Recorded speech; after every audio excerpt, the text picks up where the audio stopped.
Hello, good morning to you all and welcome to my channel quiz অন্টিক। তো তোমরা thumbnail দেখে আশা করি বুঝেই যাবে এই যে ভিডিওটা কিসের উপর হতে চলেছে। তো আজকে আমরা ঠিক করেছি যে মায়াপুর যাব, হঠাৎ করেই প্ল্যান হলো। তো এই ভিডিওটা পুরো মায়াপুরের উপরেই হবে, যে আমরা কিভাবে মায়াপুর গেলাম এবং সেখানে গিয়ে কোথায় আমরা থাকবো, কি কি করব, এই পুরোটা আমি তোমাদের সাথে এই ভিডিওর মাধ্যমে শেয়ার করব। আর আমরা ঠিক করেছি যে এখান থেকে এসি লোকাল ধরে যাব কৃষ্ণনগর এবং সেখান থেকে ঘাট পার হয়ে মায়াপুর। সো স্টে টিউনড আর আমার সাথে পুরো ভিডিওটা দেখতে থাকো, আর ভালো লাগলে কমেন্টে জানিও। 2 hours later. আমরা একটু রিসেপশনে বসে আছি, একটু পর আমরা বেরাবো। স্ক্রিনশট তুলে নিয়ে দেখো, এই যে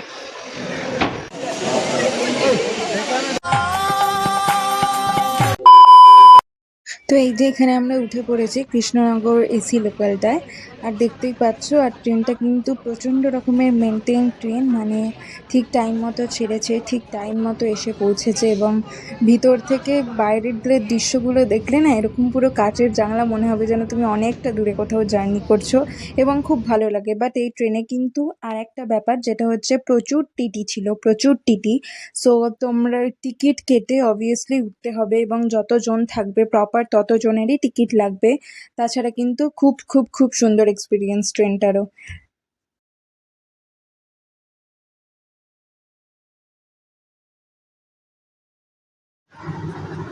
তো কিছুটা ট্রেনটা যাওয়ার পর আমরা কিন্তু দেখতে পেয়েছিলাম যে একটা জানলার ধারের প্রপার সিট ফাঁকা আছে। তো আমি আর দিদি সেই জন্য সেই সিটটাতে চলে এসেছিলাম, যাতে আমরা আরও বেশি ভালো করে ভিউটা পাই। এবং এটা দেখতেই পাচ্ছ, একদম প্রথম মানে কামরার প্রথম দিকে সিট, তো সামনেটা অনেকটা এরকম ছিল আর জানলাটা বাঁ হাতে ছিল, এবং ওখান থেকে কিন্তু ভিউগুলো আরও প্রপার আসছিল। আর অবভিয়াসলি জানলার ধারে কে ছাড়ে বলো, যখন ফাঁকা যাচ্ছি।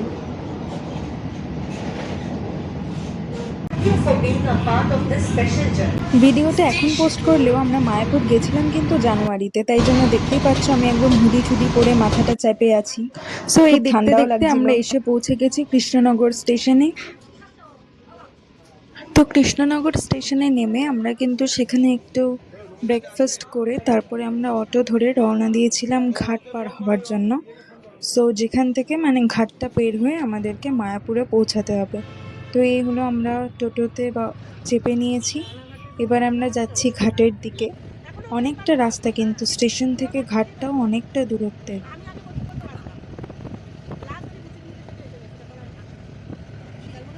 চলে এসেছি আমরা ঘাটে। এই ঘাটটাকে কিন্তু হুলোর ঘাট বলা হয়। কৃষ্ণনগর থেকে এই ঘাটটা পেরোলেই উল্টো দিকে মায়াপুর। তো আমরা এবার এগিয়ে যাচ্ছি লঞ্চের উদ্দেশ্যে। এখান থেকে লঞ্চে চেপে পার হলেই পরে আমরা মায়াপুর পৌঁছে যাব। এটা হচ্ছে জলঙ্গি নদী, আমাদের এই নদীটা পেরিয়েই যেতে হবে। তো আমরা লঞ্চে উঠে পড়েছি, এবার জাস্ট পেরোলেই পৌঁছে যাব মায়াপুরে।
ভাই নৌকাটা কেমন ইয়ে খাচ্ছে।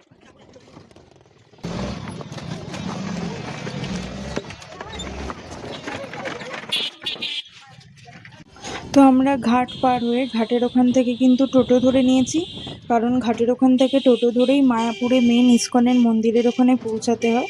সো আমরা টোটোয় উঠে পড়েছি, এবার আমরা যাচ্ছি মন্দিরের দিকে। আর ওই যে দেখতে পাচ্ছ এসেও পড়েছি। দূরে কিন্তু মন্দিরের চূড়াটা দেখা যাচ্ছে, এটা হচ্ছে নতুন মন্দির যেটা তৈরি হচ্ছে।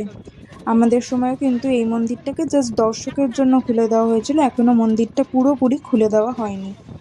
এখন এসে পৌঁছে গেছি মায়াপুর, বেশ মজা লাগছে। আমি এর আগে কখনো মায়াপুরে আসিনি, এটাই আমার প্রথমবার, তো আমি খুব এক্সাইটেড দেখার জন্য।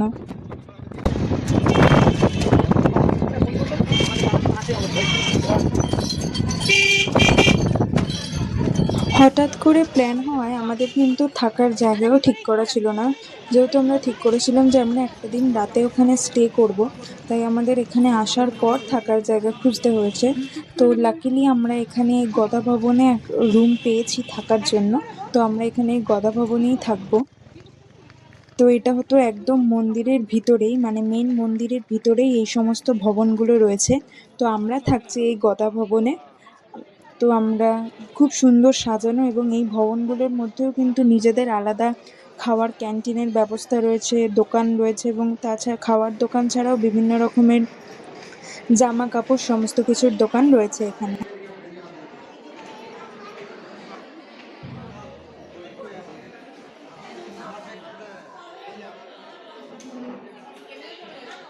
তো এটা হচ্ছে গদা ভবনের রিসেপশন এরিয়া।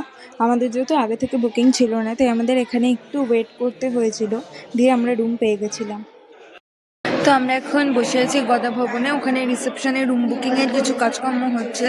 অ্যান্ড এইখানে থাকা কিন্তু মানে লিটারালি লাইক লাক্সারিয়াস টাইপসের। এখানে ইন্টেরিয়ার থেকে শুরু করে সবই খুব সুন্দর। অ্যান্ড আমরা রুম পেয়ে গেলে রুমে গিয়ে রুম ট্যুরও দেবো। জায়গাটাও সত্যি খুব ভালো।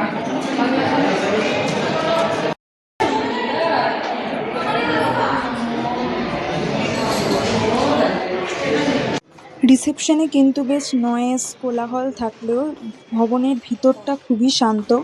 আর দেখতেই পাচ্ছ কত সুন্দর সাজানো, এবং একটুখানি করিডোরের পরেই একটা করে উঠোন মতো রয়েছে, সেখানে তুলসী মঞ্চ রয়েছে, এবং পাশেও অনেক সাজানো গোছানো ফুলের গাছ রয়েছে। এবং এই যে উঠোনগুলো দেখছো, এখান থেকে কিন্তু ডাইরেক্ট আমরা মায়াপুরের মেন মন্দিরের চূড়া দেখতে পাওয়া যায়।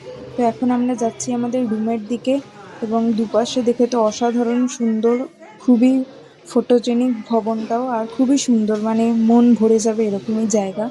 তো স্টেটা কিন্তু আমাদের খুব পছন্দ হয়েছিল। তোমরাও গেলে তোমরা এই ধরনের ভবনগুলোতে থাকতে পারো, এগুলো মন্দিরের মধ্যে ইনক্লুডেড হয়, যার জন্য এখানে কোনো ধরনের অসুবিধা হয় না, এবং সব সন্ধ্যা আরতিও দেখা যায়। এটা হচ্ছে আমাদের রুমের একদম সামনে থেকে ভিউটা। এটা আমাদের ভিতরের দিকের উঠোনটা দেখা যাচ্ছে, আর এটা হলো আমাদের রুম। এখানে কিন্তু সিঙ্গেল বেড করে 4টে বেড দেওয়া আছে, তো 4জন এখানে অনায়াসেই থাকতে পারো। আর এখানে জিনিসপত্র রাখার জায়গা দেওয়া আছে। এটা আমাদের আরেকটা রুম। তো এখানের ব্যালকনি থেকে কিন্তু ডাইরেক্ট মন্দিরের চূড়াটা দেখা যায়। দেখো, এই যে সুন্দর ভিউও খুব সুন্দর। এই যে করিডোর, আর এই যেখানে দেখতে পাচ্ছ আমাদের রুম এই দিকে 501।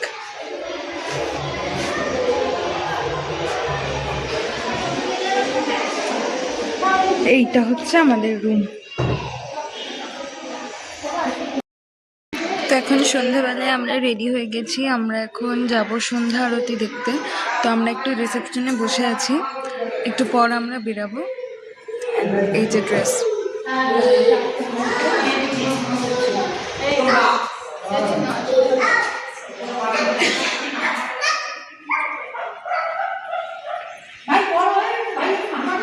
আমরা মেন মন্দিরে চলে এসেছি সন্ধ্যা আরতি দেখার জন্য। তো এখানে কিন্তু জুতো, মোবাইল এবং বা কোনো চামড়ার জিনিস থাকলে সেগুলো সমস্তটা জমা দিতে হয়, এবং চুল খোলা থাকলে সেই চুলটাও বেঁধে নিতে হয়, এবং প্রপার গা ঢাকা জামা কাপড় পরে তবেই এন্ট্রি পাওয়া যায়। তো সন্ধ্যা আরতি দেখা হয়ে গেছে, এবার আমরা তো ইসকনে আমাদের সন্ধ্যা আরতি দেখা হয়ে গেছে। আমাদের ইসকনের ভিতরে খোলা চুলে বা ফোন নিয়ে কিছু অ্যালাউড নয়, তাই আমাদের সবাইকে চুল বেঁধে নিতে হয়েছে, আর ফোনও জমা রাখা ছিল, তো ভিতরে কোনো ভিডিও হয়নি। এবার আমরা যাবো কেনাকাটা করতে। হাই, এটা আমার দিদি। এটা হচ্ছে মন্দিরের একদম প্রধান গেট। এবার আমরা কিন্তু এই গেটের আশেপাশের দোকান থেকেই সমস্ত কেনাকাটা করেছিলাম, আর দুপুরে আমরা বাইরে খেয়েছিলাম। রাতেও আমরা বাইরে খেয়ে তারপরেই ভবনে ঢুকবো, আর এখন আমরা একটু সাইট সিনও ঘুরবো। এই যে এটা দেখছো শ্রী চৈতন্য মহাপ্রভুর জন্মস্থান। এখানেই উনি জন্মগ্রহণ করেছিলেন। এখানে কিন্তু বাইরে জুতো খুলে তারপরে ভিতরে প্রবেশ করতে হয়, এবং ফোন বা ক্যামেরা এগুলোও খুব অ্যালাউড নয়। তাও আমরা একটা দুটো ছবি তুলেছিলাম, যেহেতু আমরা প্রথমবার গেছি, এক্সাইটমেন্টও ছিল, রাতের দিকে গেছিলাম বলে সেরকম কড়াকড়িও ছিল না। আর এই বেদি করা জায়গাটাতেই কিন্তু মহাপ্রভু জন্মগ্রহণ করেছিলেন। এটা হলো জগন্নাথ মন্দির। এখানে কিন্তু আমরা বেশ অনেকক্ষণ ছিলাম, কারণ আমরা যে সময় গেছিলাম তখন এখানে ভোগের সময় হচ্ছিল, তাই জন্য ঠাকুরের মুখ দেখা যায়নি। তাই আমরা এখানে বেশ ওয়েট করেছিলাম।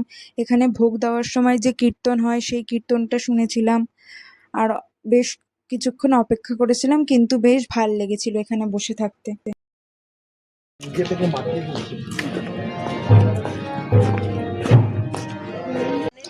এটা হলো মাসির বাড়ি। আমরা যেহেতু রাতে সাইট সিইং করতে বেরিয়েছিলাম, তাই বেশ কিছু জায়গা কিন্তু বন্ধ হয়ে গেছিল, আর এটা বেশ বন্ধ হওয়ার মুখে মুখেই আমরা ঢুকেছিলাম। আমাদেরকে তাও কিছুক্ষণ এখানে থাকতে দিয়েছিল, ভিতরে ঢুকতে দেয়নি, বাইরের জায়গাটাই আমরা এখানে দেখেছিলাম। তারপরে আমরা খেয়ে দিয়ে এই আমাদের গধা ভবনে ঢুকছি। রাত্রিবেলা কিন্তু আলো দিয়ে এই ভবনটাকে দেখতে খুবই সুন্দর লাগে। আমার তো রাতে এই ভবনটাকেই বেশি ভালো লেগেছে দিনের বেলার থেকেও, কারণ প্রচন্ড সুন্দর লাগে দেখতে। Simple. Like, say hi to my Didi.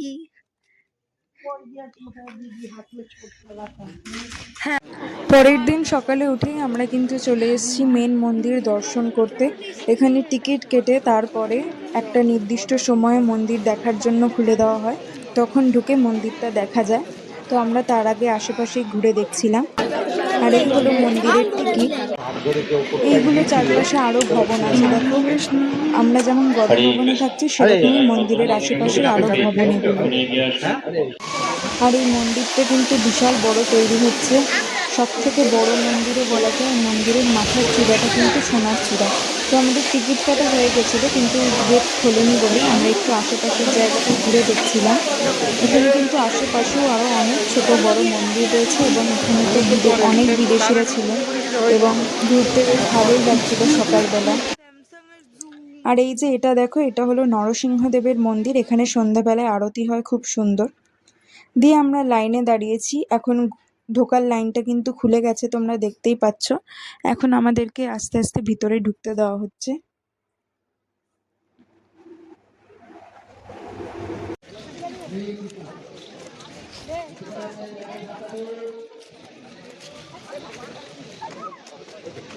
খুব সুন্দর জায়গা।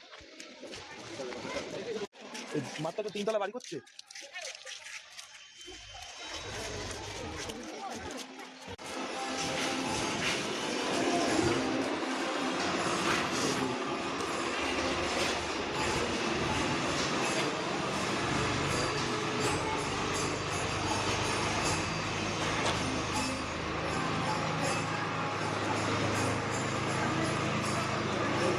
যাতে অত উঁচুতে উঠতে কোনো কষ্ট না হয়, এখানে কিন্তু মন্দিরের পুরো ওঠা এবং নামার জায়গাটাই ঢাল করা। ঢাল বেয়ে বেয়ে উঠতে হয়, ঢাল বেয়ে বেয়ে নামতে হয়, তাই বয়স্ক লোকেদেরও কোনো অসুবিধা হয় না এখানে।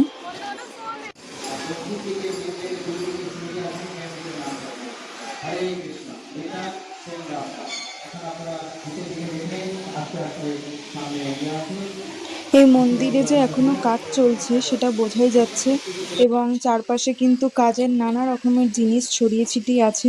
ভিতরেও কিন্তু যথেষ্ট ধুলো ধোয়া ছিল, কিন্তু মন্দিরটা এখনই এত বিশাল লাগছে, যখন পুরো তৈরি হয়ে যাবে তখন তো আরো খুবই সুন্দর লাগবে।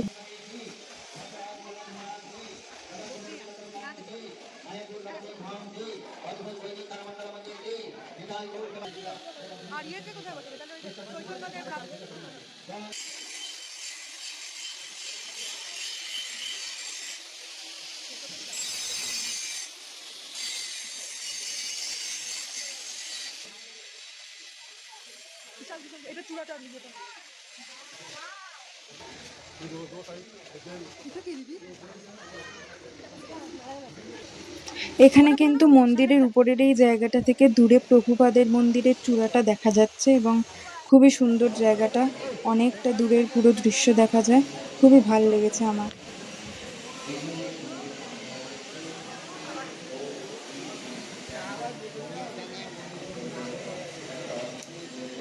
আমরা দেখে এখন নেমে পড়েছি মন্দির থেকে। এবার আমরা বাইরে টুকিটাকি কেনাকাটা ঘুরতে যাব। আমাদের কিন্তু সমস্ত ঘোরা কমপ্লিট এবং আমাদের বাড়ি যাওয়ারও সময় এসে হয়ে গেছে, তাই জন্য আমরা চলে এসেছি আমাদের যেখানে থাকতাম সেখানে। দিয়ে আমরা এখানে এবার লাঞ্চ করে তারপর আমরা এখান থেকে রওনা দেব আবার যেভাবে এসেছি, টোটো করে ঘাট পার হয়ে দিয়ে কৃষ্ণনগর স্টেশনের উদ্দেশ্যে। মোটামুটি কিন্তু এই মায়াপুর পুরোটা খুবই ভালোই লেগেছে আমার ঘুরতে, এবং আবার এখানে ঘুরতে আসার ইচ্ছা আছে। তো আমাদের মায়াপুর ঘোরা কমপ্লিট, এবার আমরা টোটোতে উঠে পড়েছি, ঘাটের দিকে যাচ্ছি আমরা। আমার কিন্তু খুব ভালো লেগেছে মায়াপুর এবং আবার কোনো দিন ঘুরতে আসার এখানে ইচ্ছা রয়েছে এবং আমি আবার আসবো, অবশ্যই আসবো। খুব সুন্দর জায়গা। আর এখানে ভিডিওতে অনেক ছোট ছোট ক্লিপ মিসিং আছে, কিন্তু সেগুলো আর তোলা হয়নি, এনার্জি ছিল না। কিন্তু আমরা খুব ঘুরেছি, খুব আনন্দ করেছি মায়াপুরটা এবং যথেষ্ট ভালো লেগেছে।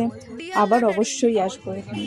ভিডিওটা ভালো লাগলে লাইক আর শেয়ার করে দিও, আর শেষে কিছু ক্লিপ অ্যাটাচ করে দিচ্ছি।